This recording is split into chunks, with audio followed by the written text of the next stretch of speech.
Hello and welcome to the first video that I've done on this channel in a very long while. That's because for the last couple of years none of the manufacturers have really been bringing out anything in the low-cost, semi-pro, entry-level camcorder line. The world has shifted to shooting video on stills cameras. However, suddenly at the end of last year, Canon brought out the XF400 and Sony brought out this, the NX80, and a couple of companion camcorders as well. Well, I can't afford the Canon, but I have bought this NX80, so this is a quick unboxing video, and then in the days to come I'll do some test shoots, and also maybe in a couple of weeks' time pop up some sort of initial thoughts and impressions video.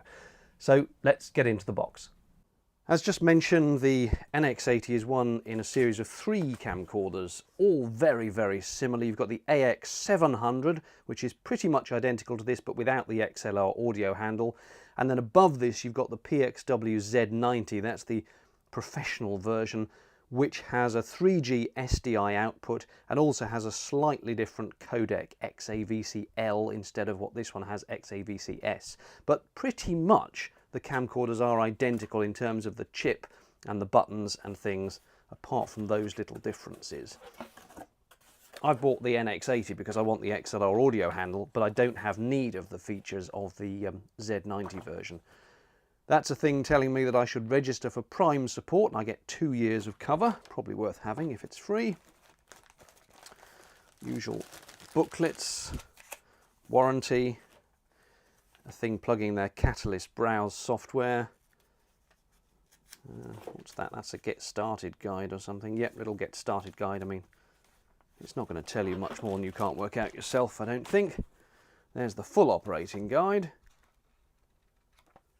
which is probably as incomprehensible as all the Sony operating manuals, but then the other manufacturers are just as bad. And this has some sort of software on it which I'll never use. That will be the body of the camcorder. Mains cord. Hang on, what's that? Ah, that's the eyepiece. Okay. Actually, that's quite a decent size for an eyepiece. Sometimes they can be a bit small, but I think that will do a decent job, I hope. Covering my eye. Right, this is the reason I went for this model over the AX700. It's the 2 XLR inputs, holder for a top mic, audio controls. Ooh, that's a lovely sound. Audio controls on the side. Under this, how does that cover? Oh, it just flips up like that. This feels reasonably substantial. And this thing just slots onto the top of the camcorder, and then you screw it up with these 2 little screws, and you've got another zoom control and a hot shoe, and another hot shoe can be put on here. I think you get one in the pack that you screw in. Fairly standard sort of stuff. This is very much the successor to Sony's PXW-X70, which I did review. I'll leave a link to that in the video description below. I really, really liked that camera. But this one's got a newer sensor and apparently some really super autofocus.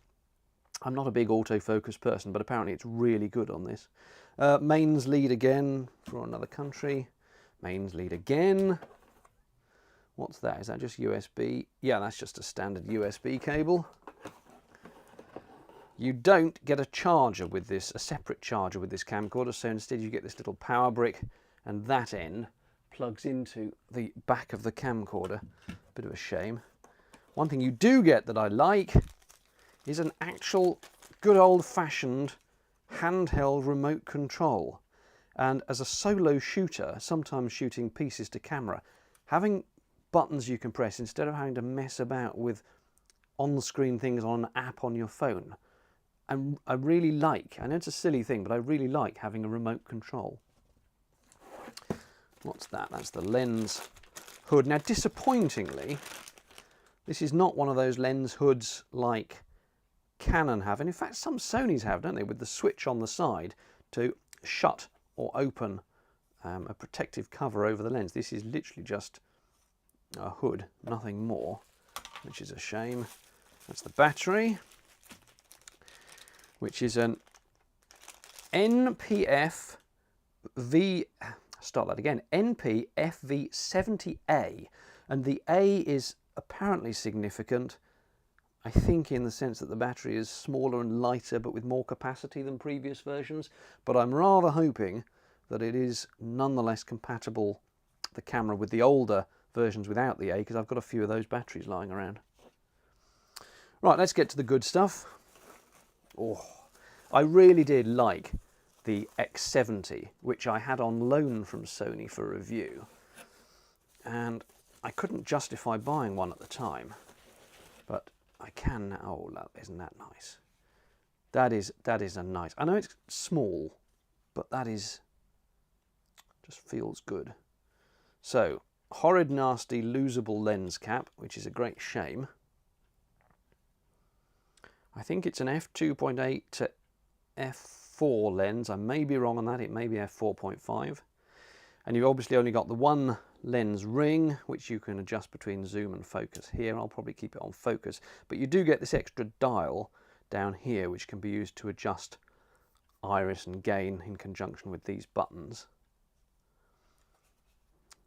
You take that little bit of plastic out, slot the handle on there. Nice chunky handle to hold here.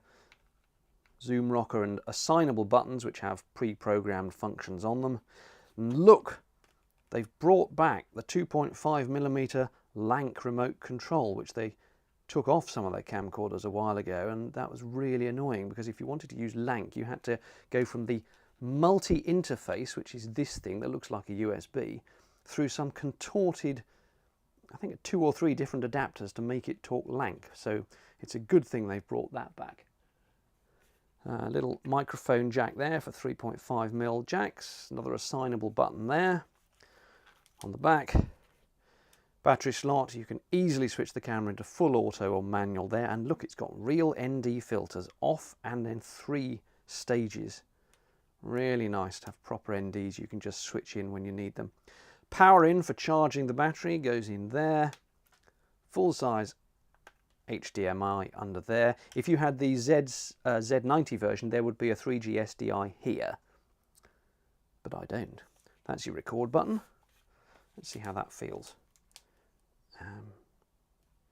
Yeah, that's okay. Some people have complained about this little joystick being a bit too far over, and I can sort of see what they mean. It's not perfect. I'd almost rather have the record button where the joystick is, because you don't press that often, whereas the joystick you might well be using. I'm sure I'll get on with it. Flip out screen.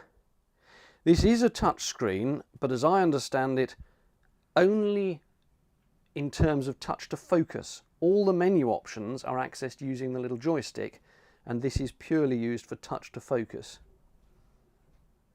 which is fine by me. I never like sticking my fingers all over the screen anyway, because it makes it all messy and yucky.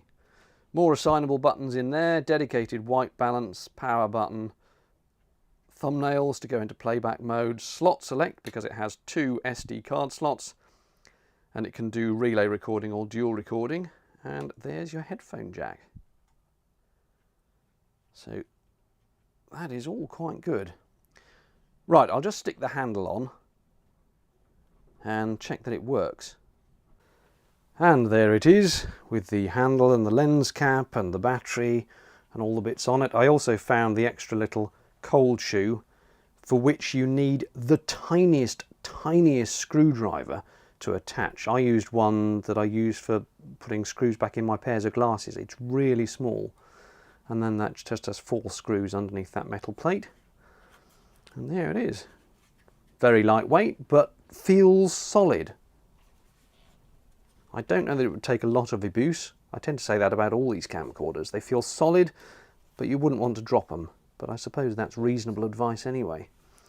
And the battery has a little bit of charge in it, I think. Yep, and it's currently set to auto. So there we go. It's and actually look at that, a little bit of shallow depth of field between the front of the fire and the background. Let's see how good that autofocus is. There we go. Apparently you can customize the autofocus massively on this, the speed at which it responds and things like that. So there we go. Tests and thoughts to come. Thank Thanks for watching. Any questions, drop them down below. I'll do my best to answer. Cheers.